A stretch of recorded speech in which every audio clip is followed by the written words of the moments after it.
wide open spaces all around me. Stephen F. Austin State University President Baker Patillo calls him the rock star of Red River Radio. James Michener said his work was vital in telling the story of Texas.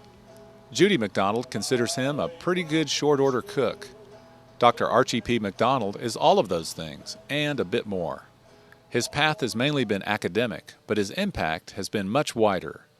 After 500 commentaries on Red River Radio, he's as likely to be recognized in a New Mexico convenience store as on the SFA campus. He's written or edited more than 30 books. More than 10,000 students have had the honor of sitting in one of Dr. McDonald's history classes. Some were inspired to begin their own academic careers, spreading his influence. Along with teaching, Dr. McDonald currently serves SFA as the University Community Liaison. Archie P. McDonald was born in 1935 in Beaumont and attended French High School. My parents were from Louisiana, Depression-era refugees. Mom and Dad met in Beaumont. Dad was a barber and a cattle agent. He passed away when I was 8 years old in 1944. My mom later remarried George Harvey Tucker, an electrician at the Pennsylvania shipyard. She was a telephone operator. I called both men Daddy. He finished raising me. I had 2 brothers and a sister, and all 3 of them are Tuckers. But with me, he never used the word step, and we still do not do so. After high school, McDonald enrolled in Lamar University, graduating in 1958, and picked up a master's degree at Rice. In 3 years, he earned a Ph.D. at Louisiana State University in Baton Rouge. My devotion to LSU is only slightly less than to SFA. Except for a short stint at Murray State in Kentucky and 2 quarters as a visiting professor at Central Washington, he has begun every fall and finished every spring since 1964 at SFA. My specialty was the American Civil War, but I've mostly been associated with Texas history. Dr. McDonald's most successful book was on Stonewall Jackson's Civil War cartographer, Make Me a Map of the Valley, the Journal of Jedediah Hotchkiss, 1862 to 1865. Several authoritative sources list it as one of the top 100 books on the Civil War.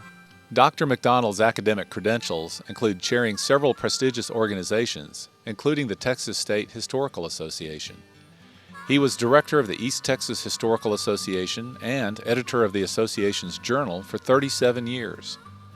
One book of humor titled Helpful Cooking Hints for House Husbands of Uppity Women landed the McDonalds a guest spot on CBS This Morning in New York. This book was the result of tending the home fires while his equally well-known wife Judy served first as city commissioner, then as mayor of Nacogdoches. Outside of extra pot rattling, Dr. McDonald found benefits in his wife's activities. Judy's career has been very enriching to me. As an accompanying spouse, I met a lot of political figures. The couple has been married since 1957, when she was a sophomore and he was a senior at Lamar. They raised 2 sons, Tucker and Christopher, and celebrate the accomplishments of granddaughter Kelly, a senior at Nacogdoches High School. Christopher is a senior majoring in history at SFA. His side career as a celebrity on Red River Radio began innocently enough. I started as a supporter and then became a board member. And then I proposed that we do an All Things Historical series, and it startled me that so many people recognize me now by my voice. Most of my commentaries are just about life, such as memories in the movies and so forth. All of it is very personal. I run into people all over the place, as do friends, who recognize my voice or ask about how things are in Nacogdoches. So those commentaries have a life far beyond East Texas. In the mid-1980s, James Michener descended on the Lone Star State, gathering details for a historical novel appropriately titled Texas. I was honored to get to meet James Michener. He came for a 2 or 3 hour visit and had dinner at our house. He was tracing immigrant roots and wanted to know the hardships they faced. Dr. McDonald shared his own research with the famous author. Michener had a chance to thank McDonald at a meeting of the Texas State Historical Association. At a large luncheon meeting, Michener heaped praise on a monograph that McDonald had written titled The Trail to San Jacinto. McDonald and a group of historians, including Edward Mr. Ed Aubrey Clark of San Augustine, shared an elevator after the meeting. My good friend, and at that point green-eyed friend, Ben Proctor, kept asking, what did you do to get him to do all of that, to say all of that about you? And I replied, all I know is we fed him dinner. From the back of the elevator came Mr. Ed Clark's voice. I'd say you got your money's worth. The Nacogdoches County Chamber of Commerce is proud to name Dr. Archie P. McDonald its 2010 Citizen of the Year.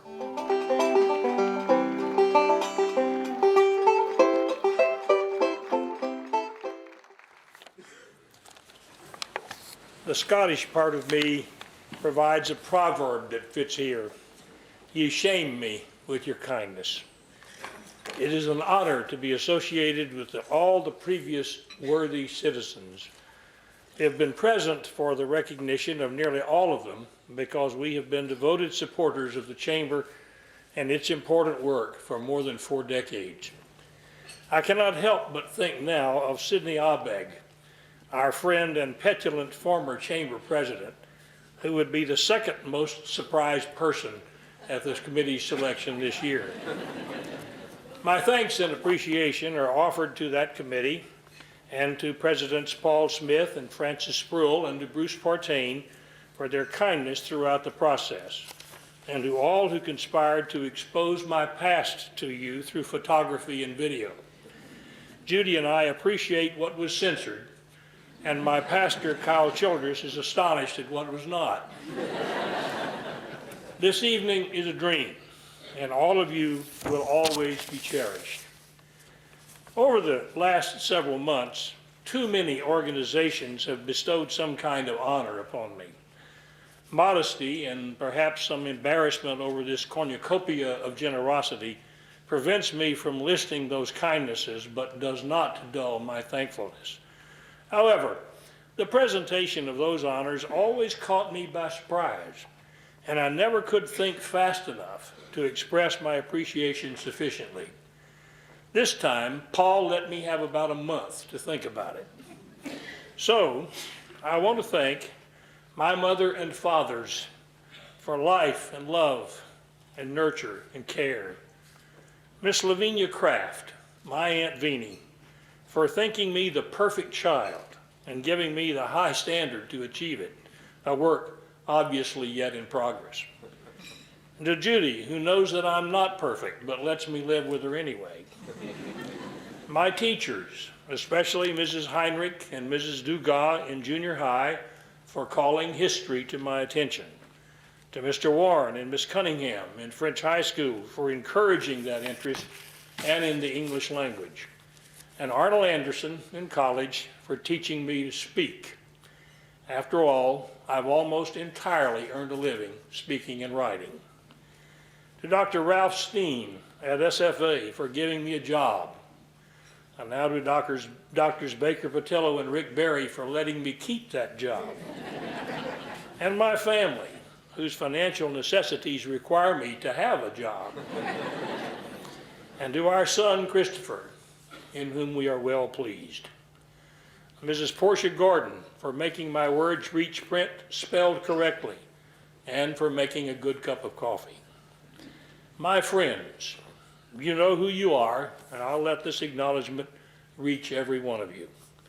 To Tuffy Barrett, the Pekingese Judy brought to our marriage and who lay at my feet while I gigoloed my way through master's and doctoral programs. And most of all, I want to thank Judy, who has stuck with me for nearly 53 years, prayed over me through bouts with heart blockage and Hodgkin's disease, and through it all kept her hair red while mine turned to snow.